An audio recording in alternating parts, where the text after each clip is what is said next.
لبیک اللہم لبیک لبیک لا شریک لک لبیک ان الحمد والنعمت لک والملک السلام علیکم لا ورحمۃ اللہ۔ اس سلسلے شریک میں لک۔ یہ آڈیو آپ میری چاہے تو محفوظ رکھیں۔ شریعت کے دو عمل ہوتے ہیں، ایک رخصت والا، ایک عزیمت والا۔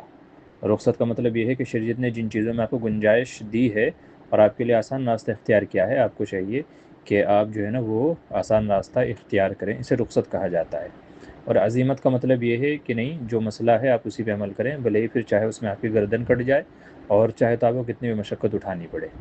نبی کریم صلی اللہ علیہ وسلم کی حدیث ہے کہ اللہ کو رخصت پر عمل کرنا، یعنی جن معاملات میں اللہ نے گنجائش دی ہے تو بندہ ان میں رخصت پر عمل کرے، یہ اتنا ہی پسندیدہ ہے جتنا عزیمت پر عمل کرنا پسندیدہ ہے۔ تو جب کسی معاملے میں رخصت دی گئی ہے تو آپ کو رخصت پر عمل کرنا چاہیے۔ جیسے اس کی مثال ہے کہ جب ہم سفر میں جاتے ہیں تو اللہ نے ہمارے لیے آسانی کا معاملہ کیا اور 4 کی جگہ ہم کو 2 رکعت پڑھنے کے لیے کہا گیا۔ اب کوئی آدمی کہے نہیں جی میں تو 4 ہی پڑھوں گا، یہ کروں گا وہ کروں گا، اللہ کو وہ 4 پسند نہیں ہے۔ اللہ کو وہ 4 پسند نہیں ہے، وہ 4 قبول بھی نہیں ہوں گے، بلکہ آپ کو دوبارہ جو ہے نا 2 ہی رکعت پڑھنی پڑے گی۔ تو یہاں جب اللہ نے آپ کو رخصت دی ہے، کسی چیز میں گنجائش دی ہے، آپ کے لیے آسانی کی ہے، تو اللہ چاہتے ہیں کہ میرا بندہ آسانی پر ہی عمل کرے۔ اس طرح کے اور بہت سارے معاملات ہیں۔ تو ایسے ہی آپ نے کہا کہ بھئی اللہ نے اتنی مشکل کے ساتھ آپ کو، وہ بھی اس زمانے میں، ہاں اگر کبھی آپ وہ 1400 سال پہلے ہوتے، 1300 سال پہلے ہوتے، جب اونٹ کا، گھوڑے گاڑیوں کا زمانہ تھا، اس وقت اگر آپ سائیکل پہ جاتے تب تو ٹھیک بھی تھا، کہہ دیتے ہاں بھائی ٹھیک ہے، لوگ گھوڑے گاڑیوں پہ جا رہے ہیں، آپ سائیکل پہ چلے جاؤ۔ لیکن اگر آج آپ کے لیے اللہ نے جہازوں کا سفر آسان کیا ہے اور بہت ساری چیزیں فیسلٹیز آپ کے لیے دی ہیں، تو اللہ چاہتے ہیں کہ بھئی آپ بھی ان چیزوں سے فائدہ اٹھائیں، ان سہولتوں سے فائدہ اٹھائیں اور خام خواہ میں اپنے آپ کو مشقت میں نہ ڈالیں۔ قرآن کریم میں بھی ہے وَلَا تُلْقُوا بِأَيْدِيكُمْ إِلَى التَّهْلُكَةِ، کہ جان بوجھ کر کے اپنے آپ کو ہلاکت میں نہ ڈالو۔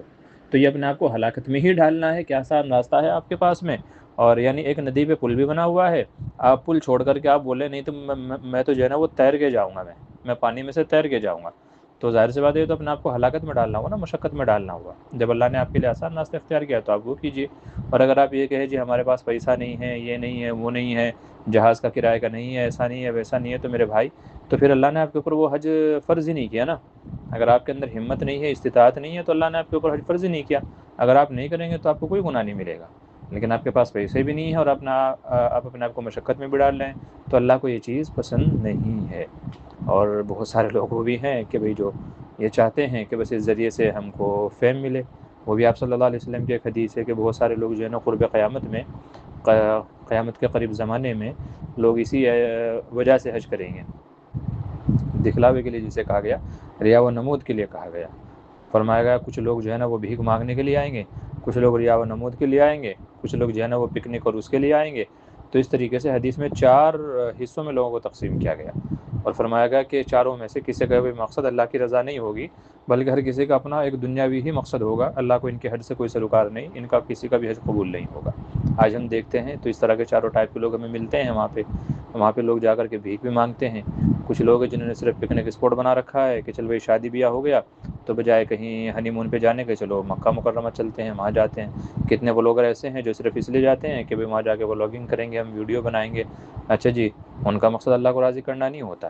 کتنے لوگ ایسے ہیں جو صرف دکھلاوے کے لیے جاتے ہیں کہ بھئی یہ حاجی صاحب ہیں، انہوں نے 4 حج کر لیے، 6 حج کر لیے، 10 حج کر لیے، لوگوں کو پتہ چلے گا کہ بھئی ابھی تو گئے تھے 6 مہینہ پہلے، پھر سے واپس جا رہے ہیں۔ تو کچھ لوگ ایسے بھی ہیں۔ تو اس طرح کی چیزوں سے بچنا چاہیے۔ بہرحال آپ نے صحیح کہا کہ بھائی اتنی مشقت اٹھانے کی ضرورت نہیں ہے، اور اگر آپ اتنی مشقت سے کر ہی رہے ہو تو پھر اسے آپ لوگوں کو دکھلا کیوں رہے ہو؟ باقاعدہ یہ آدمی سائیکل پہ سیلفی اسٹک اس کے ہاتھ میں ہے اور یہ اس سے ویڈیو لے رہا ہے اور اللہ اکبر بھی کہہ رہا ہے۔ ظاہر سی بات ہے کہ بھئی یہ سمجھ میں آ رہا ہے کہ بھئی اللہ کی رضا تو اس کا مقصد نہیں ہے، کیونکہ جن کا مقصد اللہ کو راضی کرنا ہوتا ہے وہ دنیا کو نہیں دکھاتے، یہ سیلفی لے کر کے، ویڈیوگرافی کر کے، اسے یوٹیوب پہ، فیس بک پہ اپلوڈ کر کے یہ چاہ ہی رہا ہے کہ بھئی اس کے ذریعے سے اسے فیم ملے اور اسے شہرت ملے۔ اللہ کی رضا کرنے والے تو چپ چاپ نکل جاتے ہیں، ان کو تو کانوں کان پتہ بھی نہیں ہوتا، پڑوسیوں کو بھی خبر نہیں ہوتی کہ بھئی کوئی آدمی کہاں گیا کہاں نہیں گیا، اور یہ پوری دنیا کو بتا رہا ہے کہ بھئی میں سائیکل پہ جا رہا ہوں۔ تو مجھے تو نہیں لگتا کہ بھئی اس کا حج قابل قبول ہوگا۔ باقی تو اللہ کی ذات ہے، وہ جس کی چاہے قبول فرمائے، لیکن فتویٰ جو ہے نا وہ ظاہر پہ لگتا ہے، جیسا دکھے گا ویسا فتویٰ لگے گا۔ تو بظاہر تو یہی سمجھ میں آ رہا ہے کہ بھئی یہ تو بس فیم پانا چاہ رہا ہے۔ اب اللہ جانے قبول ہوگا نہیں ہوگا۔ بہرحال اس طرح کی چیزوں سے بچنا چاہیے۔ حج ایک عبادت ہے، اسلامی شعار میں سے ہے، حج کے اسلام کے بنیادی ارکان میں سے ایک رکن ہے، تو اس لیے اس میں اگر اللہ کی رضا نہیں ہے تو پھر آدمی کا جانا، مشقت اٹھانا، ساری چیزیں بیکار ہیں۔ اللہ ان سب سے ہماری حفاظت فرمائے، آمین ثم آمین۔ بندہ محمد معمور بدر، مظاہر قاسمی۔